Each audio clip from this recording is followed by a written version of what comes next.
Students, welcome to the classes of Array Academy. Today we are studying cash flow statement. Cash flow statement में इसमें हम पढ़ेंगे meaning of cash flow and cash flow statement का मतलब क्या है, objectives of cash flow statement का लक्ष्य क्या है, इम्पोर्टेंस ऑफ और uses of cash flow statement, इसका इम्पोर्टेंस क्या है, and limitations of cash flow statements, then computation of cash flow from different activities. हम कैश फ्लो स्टेटमेंट कैसे डिफरेंट एक्टिविटीज से निकालेंगे। बेसिकली तीन एक्टिविटीज होता है, cash flow from operating activities, cash flow from investing activities, cash flow from financing activities, preparation of cash flow statement. तो meaning of a cash flow and cash flow statement. Cash flow का मतलब क्या है and cash flow statement का meaning क्या है। तो cash flow statement is a statement that shows the cash flows, inflow and outflow of cash and cash equivalents during the accounting period में cash inflow कैसे होता है, अंदर कैसे आता है और बाहर कैसे जाता है। Usually between two balance sheet dates, दो बैलेंस शीट के डेट के अंदर, जैसे 31 मार्च 2025 का बैलेंस शीट है और नेक्स्ट बैलेंस शीट है 31 मार्च 2026। ये दोनों बैलेंस शीट के डेट के अंदर कैश कितने बाहर जा रहे हैं, बिजनेस से अंदर आ रहे हैं। कहाँ से, फ्रॉम ऑपरेटिंग, नॉर्मल बिजनेस का ऑपरेशन से। हमने जो इन्वेस्ट करते हैं, इन्वेस्टिंग, फाइनेंसिंग, पैसे कहाँ से लाते हैं। In other words, cash flow statement is a statement that gives information of change in cash and cash equivalents of an enterprise during the accounting period under operating, investing and financing activities। cash flow statement क्या करता है ना, information देता है पैसे कहाँ से आता है और कहाँ से जाता है, कौन से चीज़ों से, ऑपरेटिंग एक्टिविटीज से, इन्वेस्टिंग एक्टिविटीज से, फाइनेंसिंग एक्टिविटीज से, तीनों एक्टिविटीज से। तो cash flow statement is a statement showing inflow and outflow of cash and cash equivalents. Inflow and outflow, पैसा अंदर आया बाहर गया, between two balance sheet dates, दो बैलेंस शीट डेट के अंदर पैसा कैसे आया और कैसे गया। Inflow and outflow of cash and cash equivalents, पैसा अंदर आना बाहर जाना, is shown under operating, investing and financing activities. Cash कैसे ऑपरेशन से, बिजनेस ऑपरेशन से आ रहा है या बाहर जा रहा है, इन्वेस्टमेंट से आ रहा है या जा रहा है, फाइनेंसिंग से आ रहा है या जा रहा है। मैं आपको A to Z अच्छी तरह समझाऊंगा। Transactions that increase cash and cash equivalent are inflow of cash and cash equivalents। जो कैश को बढ़ाता है वो इनफ्लो होता है, inflow of cash. and transactions that decrease it are outflows of cash and cash equivalents। जो transactions decrease करता है पैसे को, उसको बोलते हैं outflow of cash and cash equivalents. Cash and cash equivalent,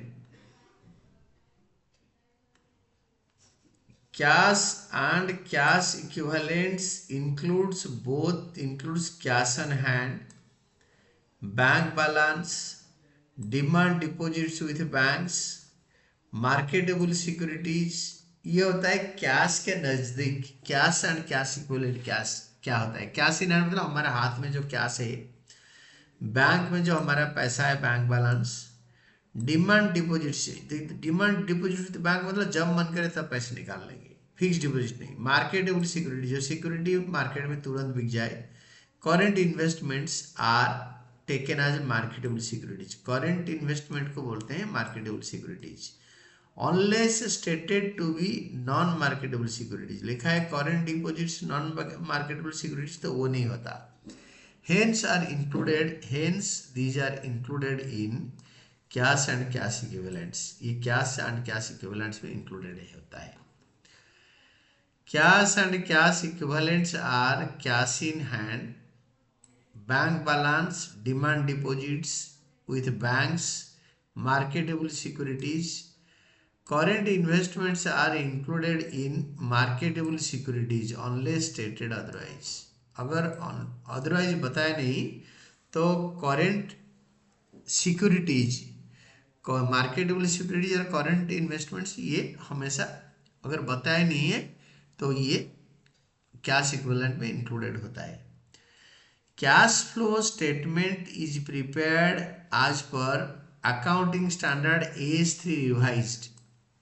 accounting standard 3 revised, इसको शॉर्ट में बोलते हैं AS3 रिवाइज्ड, इसको याद रखना, शॉर्ट टाइप क्वेश्चन है ये। Cash flow statement AS3 revised cash flow statement, the accounting standard prescribes that cash flow statement be prepared either bye direct method not in syllabus, जो कि आपका 12th सिलेबस में है नहीं, एंड इनडायरेक्ट मेथड जो कि सिलेबस में है। वो क्या दिखाता है, this shows showing cash flow under 3 heads, namely 3 head में। एक होता है cash flow from operating activities, cash flow from operating activities. दूसरा हेड होता है cash flow from investing activities, हम इसको बाद में डिटेल्स में डिस्कशन करेंगे। थर्ड होता है cash flow from financing activities.